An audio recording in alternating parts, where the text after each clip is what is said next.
আছিল মোৰ ফে লিখি থাকো মনত পেলাই আগত আহা তোৰ নেম জীৱন কাহিনী পঢ়ি চাবা সিহঁতৰ তুমি মনত থাকিব কষ্ট নকৰি নাপায় ফেক মোৰ কথাটো শুনিবি ভাই কষ্ট কৰিলে ৰত্ন পায় বেলেগক চাই তো জ্বলিবি তহঁতে বকি থাকি নাপাবি উপায় তথাপি দুখতো পৰিবি তহঁতে কামেৰে আনিবি ভাগ্য দেখিবি এদিনটো চিনিব চবে তো মোক ক'ব শব্দৰে চবকে দিলা জ্বলাই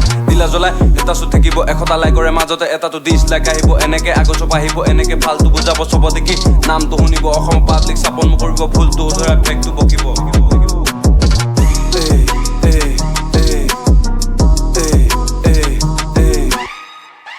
নালাগো জেং মৰমত খুৱাই দিম গেং আনিবি নিজৰে গেং অকলে কৈ দিম হেং নিজৰে হয় মোৰ লেং আছো মই সদায় এং কৰিব অহা নাই পেং ডেং কথাৰে কৈ দিম তোক বেলেগে বকিলে থাকিবি নিউট নমৰে কোনেও এদিন নেখা ফুট অকলে থাকিবি কষ্ট কৰিবি এনেকে থাকিলে পাবি তোৰ ৰত্ন জ্বলি থকাবোৰে বকিব যত জ্বলাই দিবি তাইৰ ৰেপেদি মন্ত্ৰ জ্বলাই দিবি তাইৰ ৰেপেদি মন্ত্ৰ